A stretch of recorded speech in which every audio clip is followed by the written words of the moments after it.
सामान्य सभामुख महोदय, यो बजेटको बारेमा टिप्पणी गर्दा म सबभन्दा पहिले के भन्न चाहन्छु भने यो बजेटको मेन एजम्पसनको आधारै एउटा हाइट अफ अप्टिमिजम हो भन्छु म।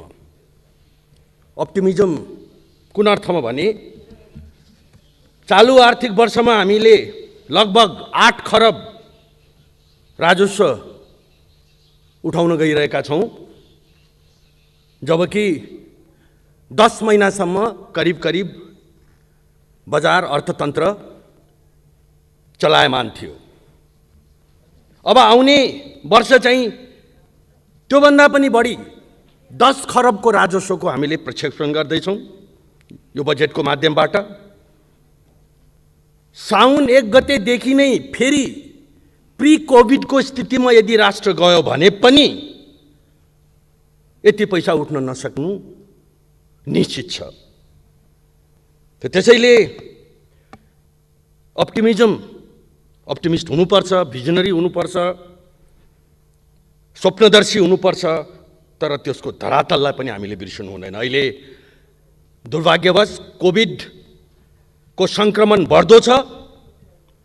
जति बोर्डरबाट र अब त झन् एयरपोर्टबाट समेत बाहिर काम गर्नेहरू फर्किँदै जानेछन्।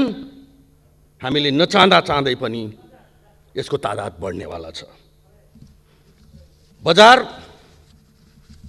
अहिलेसम्म चल्न सकेको छैन सभामुख महोदय। अहिलेको आवश्यकता भनेको मैले पहिले पनि यो सम्मानित सदनमा यो कुरा राखेको थिएँ कि सर्भाइभ गर्नु हो। जसको रोजगारी गुमेको छ, जसको आम्दानी बन्द भएको छ,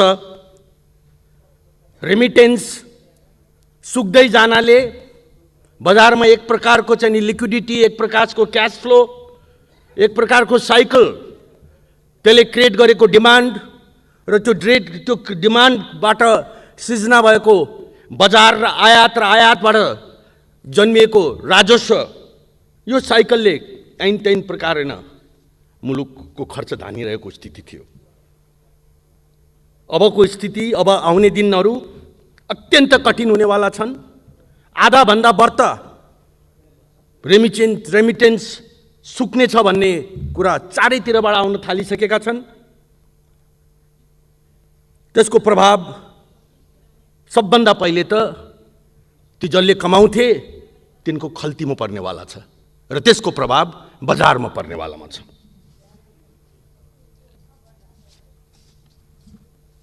बेरोजगार, सानातिना काम गर्ने, बिहान बेलुका मेहनत गरेर हातमुख जोड्नु पर्ने, तिनको खल्ती सुकिसक्यो सभामुख महोदय। उद्योग बन्द छन् लगभग। ठुला ऋण लिएर खडा भएका हाइड्रो, सिमेन्ट लगायतका परियोजनाहरू, निजी क्षेत्रका र सरकारी समेत पनि प्रोजेक्ट साइटहरू लगभग बन्द छन्। होटल बन्द छन्, स्कुलहरू बन्द छन्, हस्पिटल पनि लगभग बन्द छन्, मल, रियल स्टेट सबै बन्द छन्। चालु छ भने केवल ब्याजको मिटर, बत्तीको मिटर र उनीहरूले अझै पनि बन्दको अवस्थामा समेत तिर्नुपर्ने वेजको मिटर।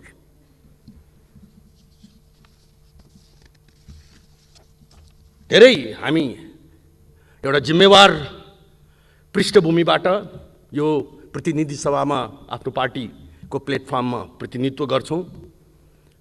हामीले जहिले पनि आफ्ना कुरा राख्दाखेरि यो कुराको हेक्का राख्ने प्रयास गरेका छौं कि हामी त्यो ठाउँमा बसेर त्यो समस्यालाई यदि हामीले निहाल्यौं भने हामी के गर्ने थियौं। त्यस अर्थमा रचनात्मक इनपुट दिने हाम्रो काम हो, हाम्रो ड्युटी हो। हुन सक्छ हामी विरोधी होला, तर हामी शत्रु होइनौं। हामीले अहिलेको तत्काल आवश्यकता भनेको त्यो ब्याजको मिटर, त्यो खर्चको मिटर धान्नका लागि राज्यले यी सबै सेक्टरलाई समेटेर 250 अरबको स्टिमुलस देओस् भनेर हामीले प्रस्ताव राख्यौं। हाम्रो पार्टीबाट सबै नै यस क्षेत्रका अनुभव बोकेका मान्छेहरूको माध्यमबाट दिनरात मेहनत गऱ्यौँ।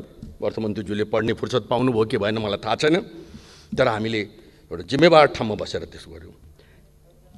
आयो लगभग 100 अरबको रिफाइनेन्सिङको कार्यक्रम साना घरेलु तथा पर्यटन क्षेत्रका लागि।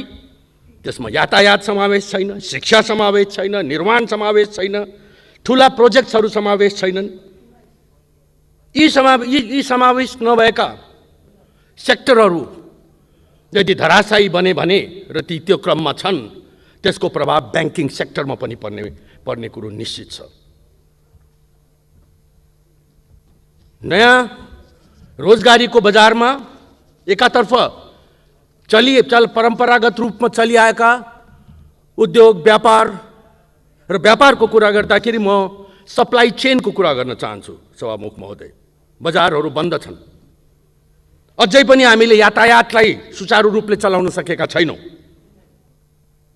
उत्पादन भए पनि त्यो उत्पादनलाई बजारमा पुर्याउन सकेका छैन। दिनौँ त्यस्ता उत्पादनहरू गाउँघरमा पहाडमा कुहिएर बसेको यस्ता कृषि उत्पादनहरू कृषकका घरहरूमा रोजै कथा पढ्ने गर्छौँ। यदि हामीले यो सप्लाई चेनलाई, यो निरन्तर बजार र उत्पादन र आयातितै वस्तु किन नहोस्, त्यो व्यापारको त्यो श्रृङ्खलालाई यदि कायम राख्न सकेनौँ भने भोलिको दिनमा एउटा ठुलो सोसल कन्फ्लिक्ट, एउटा सामाजिक द्वन्द्व, लुटपाटको स्थिति आयो भने पनि कसैले आश्चर्य मान्ने स्थिति नरहोस्। त यी इस्युजलाई एड्रेस गर्नका लागि माननीय अर्थमन्त्रीज्यूले बेरोजगारीलाई एड्रेस गर्नका लागि कृषिको क्षेत्रलाई एउटा आधार बनाउनु भएको छ। म पनि त्यसको एडभोकेटर हुँ। मलाई पनि लाग्छ, म पनि यो कुरामाथि विश्वास गर्छु कि यदि ठुलो तादादको यदि जब कुनै सेक्टरले क्रिएट गर्न सक्छ भने त्यो कृषि नै हो। र त्यसको लागि सरकारले चाहिँ नि आफैले त्यसको बजारको प्रबन्ध, यातायातको प्रबन्ध र भारत र चाइनाका वस्तुसँग प्रतिस्पर्धा गर्नका लागि त्यो सपोर्ट प्राइसको प्रबन्ध गर्नुपर्छ भन्ने हामीले पनि प्रस्ताव राखेका हौँ र त्यसलाई अर्थमन्त्रीज्यूले यो बजेटको माध्यमबाट स्वीकार्नुभयो। मलाई अत्यन्त खुसी लागेको छ। त्यो तत्काल त्यसलाई चलायमान बनाइयोस्, त्यसलाई प्र्याक्टिकल धरातलमा ल्याइयोस्।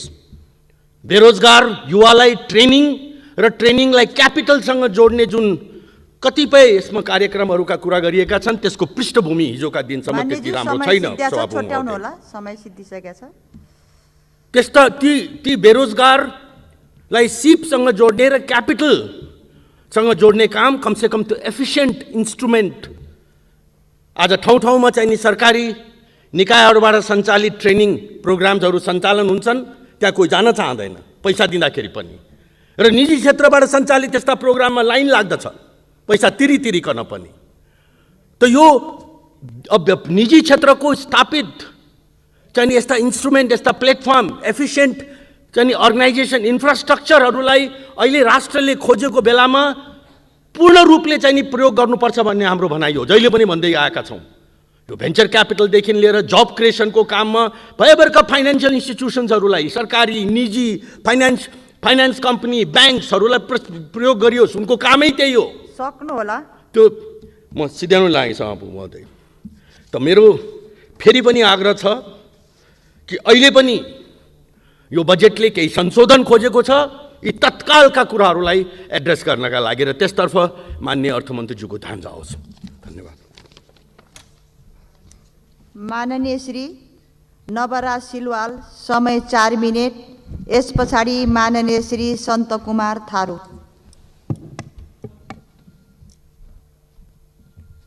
माननीय श्री उमेश श्रेष्ठ, समय 6 मिनेट। यस पछाडि माननीय श्री मेटमणि चौधरी।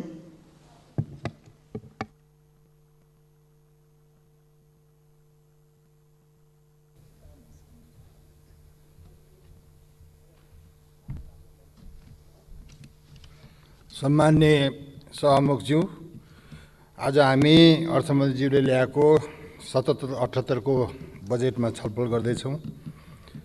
मलाई लाग्छ यो मुलुक किन प्रगति भएन, उन्नति भएन। सानो मुलुक भए पनि 10 वर्षमा कायापलट हुन्छ। 2/3 मेजोरिटीको सरकार, र अर्थमन्त्रीज्यूले विगत 3 वर्षदेखि बजेट पेश गर्नुभएको छ। तर हामी कहाँ हेऱ्यो अभावै अभाव। राज्यले पुँजी निर्माण गर्न सकेन भने कहिले पनि इन्फ्रास्ट्रक्चरदेखि लिएर यो चाहिँ हामीले खाली खर्चमा जाने, पुँजीगत खर्च चाहिँ नहुने कुरो चाहिँ थाहा भएकै कुरो हो।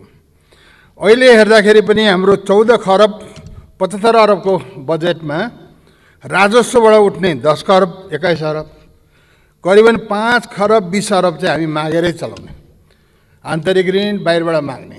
यो आन्तरिक ऋण बाहिरबाट माग्ने पनि यो 50% भन्दा बढी यो विगत 10-15 वर्षदेखि आएको म देख्दिनँ। मलाई लाग्छ कि हाम्रो नीतिकै खराब हो, हाम्रो सोचकै खराब हो। हामी हेरौँ हाम्रो छिमेकी मुलुक इन्डिया र भारतले हेर्ने पनि संसारभरिको मान्छेले त्यहाँ किन इन्भेस्ट गर्छ? संसारभरिको मान्छे आएर त्यहाँ लगानी गर्छ, त्यहाँ चाहिँ ट्याक्स धेरै उठाउँछ, राज्यको चाहिँ इन्कमहरू धेरै हुन्छ। तर हामीले हाम्रो मुलुकमा चाहिँ किन आउन सक्दैन? हाम्रो नीति खराब भयो। हाम्रो श्रम नीतिलाई हेर्नु पर्यो, हाम्रो उद्योग नीतिलाई हेर्नु पर्यो, हाम्रो वातावरणलाई नहेरिकन चाहिँ यो मुलुक समृद्धिमा जान्छ जस्तो लाग्दैन। हामीसित के छैन? प्रकृतिले संसार चिज दिएको छ। डेनमार्क हेर्ने भने हामीभन्दा यति सानो मुलुक छ, संसारको one of the richest country, तर त्यसलाई एग्रिकल्चरलाई प्रायोरिटी दिएको छ। हाम्रो प्रायोरिटी के हो? त्यसलाई प्रायोरिटाइज गर्नु पर्यो।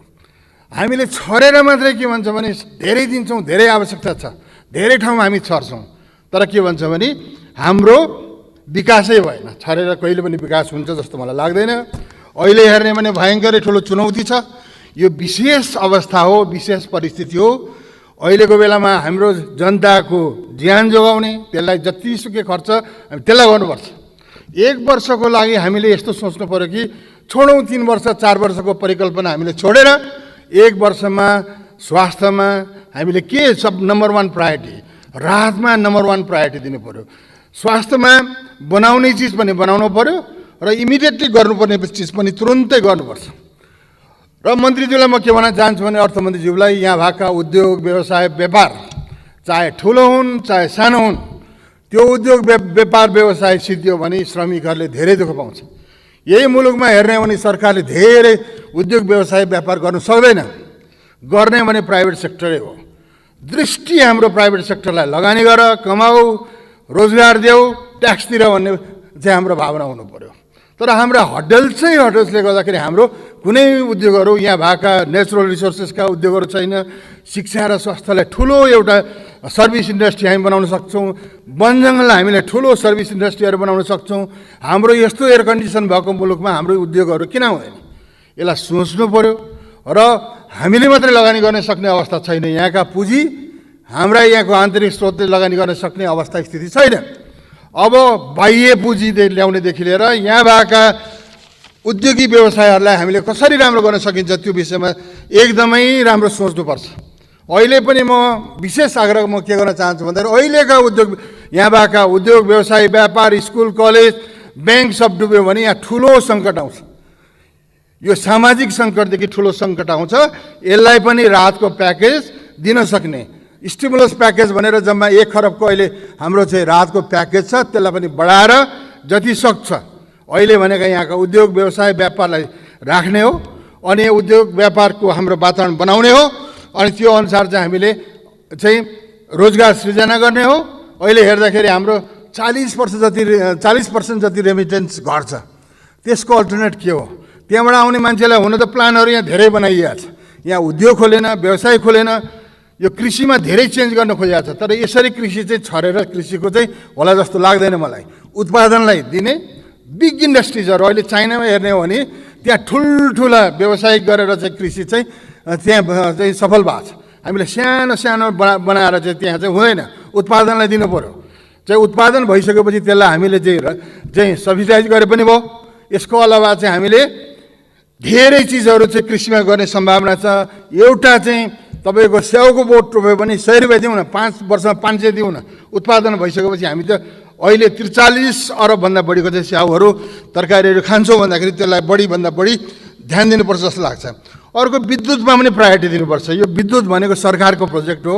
हाइड्रो प्रोजेक्ट अहिले 1300 मेगावाट चाहिँ सक्ने अवस्थामा स्थितिमा छ। त्यसलाई कसरी बचाउने, त्यसलाई कसरी सघाउने।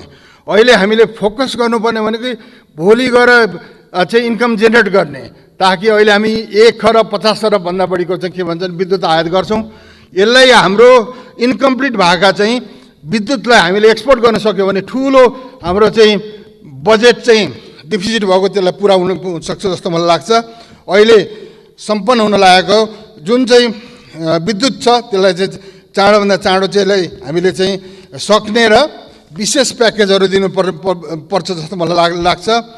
अनि मलाई यो रोजगार पनि मलाई के भन्नु मन लाग्छ भने हामीले ठाउँ ठाउँमा मन्त्रीज्यूलाई के आग्रह गर्न चाहन्छु भन्दाखेरि चाहे पब्लिकले गरोस् चाहे प्राइभेटले गरोस्, सक्यो भने शिक्षा र स्वास्थ्य राज्यले गर्ने हो। अहिले राज्यले नसकेर नभएर शिक्षा र स्वास्थ्यमा हामी इन्भल्भ धेरै साथीहरू हुनुभएको छ। त्यसलाई सक्यो भने भोलि राज्यले सक्छ भने राष्ट्रियकरण गरेर लिए पनि भयो। तर नसक्ने अवस्थामा यसमा पब्लिक प्राइभेट पार्टनरसिप भएर जानु जरुरी छ, एकले अर्कालाई हेल्प गर्नु जरुरी छ। नेपाल जस्तो ठाउँमा चाहिँ हायर एजुकेसनमा खोइ अहिले भनेको हाम्रो चाहिँ 70,000 विद्यार्थीहरू बाहिर जान्थे, 70,000 विद्यार्थीको अल्टरनेट खै अब बाहिर जाँदैन पढ्न भनेपछि त्यसलाई हायर एजुकेसनमा अप्सन्सहरू दिएको, जुन चाहिँ देशलाई आवश्यकता हुने इन्जिनियरिङ भनौँ, एग्रिकल्चरको भनौँ, म्यानेजमेन्टकै राम्रा कुराहरूदेखि लिएर या नलेज ब्याङ्कका कुराहरूदेखि लिएर एउटा यस्ता कुराहरूमा चाहिँ फोकस गरेर चाहिँ बजेट जानुपर्ने थियो। तर यो असहज परिस्थितिमा म के भन्न चाहन्छु भन्दाखेरि लामो कुराहरू भन्दाखेरि यसलाई जहाँबाट हुन्छ यो अहिलेको महामारीमा जनतालाई बचाउने, समय सिद्धिएको छ, जनतालाई बचाउने र भोलिको दिनमा चाहिँ यो कसरी समृद्धि र उन्नतिको लागि चाहिँ राम्रो एउटा गाइडलाइन बढाएर गयो भने नेपाल 10 वर्षमा कायापलट हुन्छ। त्यो पक्षमा हामी जानु जरुरी छ।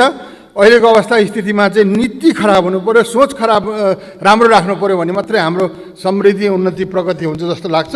त्यसमा सबै पक्ष लागेर अगाडि बढ्नुपर्छ। धन्यवाद।